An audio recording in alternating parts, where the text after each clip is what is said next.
I just wanted to show you how a compost area might look like. We have some leaf mulch here. Now I spent the morning separating through different kind of materials, and there was a big pile on top of that old pile of compost there. And what we had is a lot of this kind of branches. We had some leaf mulch. And then what I've also done is I've gone through a lot of the kind of bigger branches and I've shredded them, and that's what that looks like. Then we have a pile here which is going to be all the green stuff. Plenty of flies there, so it's pretty much all just vegetables. It should really be mixed with brown stuff as well, so that's what's going to happen here. Then some of the smaller branches. This is the old compost pile here, which now is being sieved at the moment.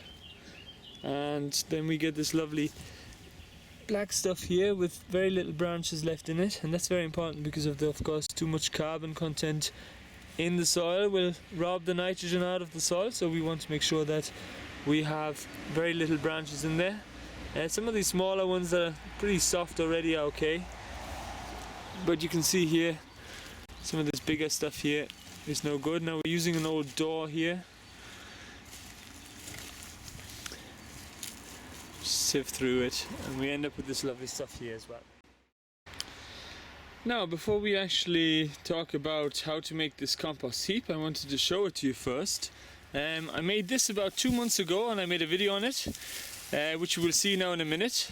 But I just wanted to show you how good it actually looks, because often you don't get to see how well it actually looks. 2 months later already it's got some black stuff in it. Of course it's not totally broken down yet, but if you smelled this, if you could actually smell this, you'd be very surprised. You can see it's half decomposed.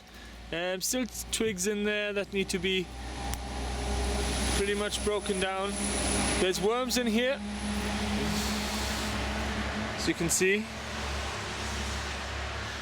which is great. It means now that the compost heap is actually cooled down. I mean, I even have some nasturtium flowers, nasturtium growing here. They just started off. So anyway, that's basically what it looks like. So maybe we can now have a quick look at how to make it.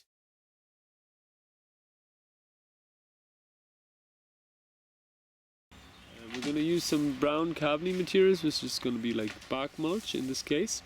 You can also of course use paper, cardboard, leaves, even twigs. Then comes water. It's very important to water the heap, especially the brown bits, because fungi and bacteria can actually make use of them then in a better way. Then branches, which again is brown still, but the branches actually fulfill a different role. They allow air pockets and air to get into your compost heap. Air is very important for bacteria and fungi, for them to actually multiply and break down your heap. Then the next layer would be something rich in nitrogen, so a green material. And in this case I'm using old broken-ish down kind of veggie peelings. You can use fresh veggie peelings, cow manures, blood meal again, things like that. Then I would add soil, and that's just for the worms so that they can have something to, some kind of small stones in the soil they can use for actually breaking down in their crop, breaking down compost material. They'll go in there at a later stage, so I'm adding soil just for that. Then eventually we just go back to the same process again, back to the browns. Then of course again watering away the brown materials. And every now and again I would actually use an inoculant, and that just means that you find maybe in the woods somewhere some fungi, white strands that are going through the actual leaf litter, and just inoculate your compost heap with that. Also using some maybe worm castings for the bacteria, or a nice compost that is well broken down and smells really sweet. Adding that every now and again as an inoculant is of course also very good.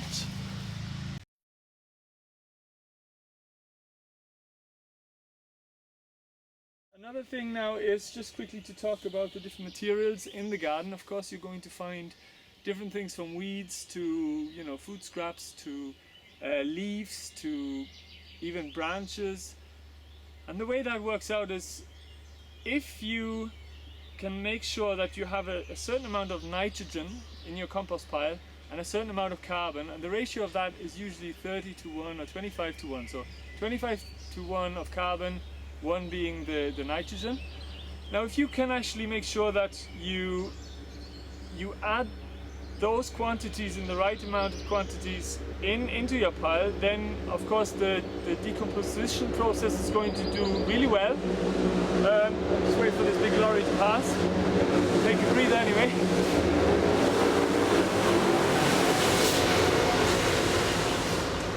So if you can make sure that this kind of materials at the right percentage is in your compost heap, then you're already winning. And the easiest way actually to do it is think of it as a sandwich. So in your sandwich you have brown, and then inside the middle of the sandwich you have things like lettuce and cheese or whatever you want to put in there, and it's just a thin layer. So you have quite a big layer of brown and a thin layer of the green stuff. So the green stuff would be nitrogen and the big brown stuff would be carbons.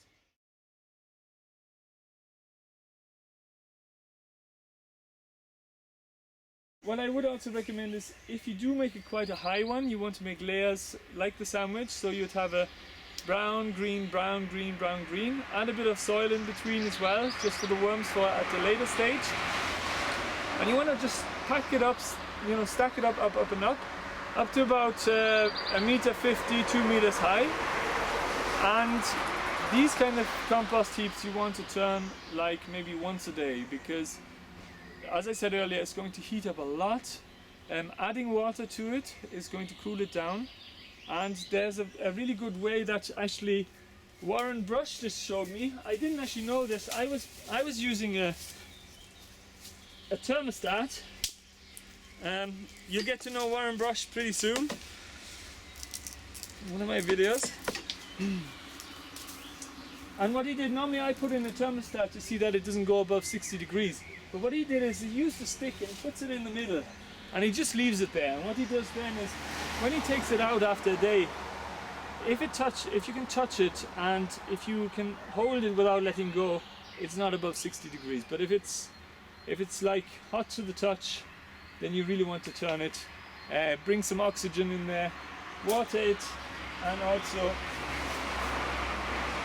make sure that all the dry bits, which usually have fungi on it, get the water as well, because of the, of course, the fungi, not just the bacteria, are going into this pile and actually decomposing it to make lovely compost.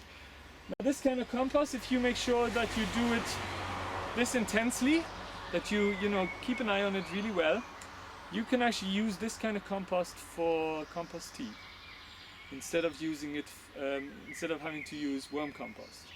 And that's a really handy thing. That means that you can actually make your own compost tea from compost that is coming from a pile, rather than having to have a whole worm compost and so on. Also try and bring in some microbes from a wormery, or even from an old compost heap that smells really sweet, so then you know that there's lots of bacteria in it. And then just inoculate it every now and again, throw in a bit of some of this stuff in there. Let me just show you something as well quickly. This here now, these are hyphen, and that's actually the fungi that's decomposing this litter, this compost. So you want that in there as well. I hope that answered a lot of questions in regards to actually making your own compost. This is of course different from a wormery, where you would just have a kind of a very low 30 centimeter high heap. And just putting a lot of compost worms in there and just feeding them kind of high nitrogen materials and a little bit of kind of carbony materials as well. Now if you have any questions, as always, drop a comment here on YouTube, or ask away on Facebook, or wherever you like. I'll private message me, whatever you want to do. I'll always answer your questions. And yeah, thanks for watching.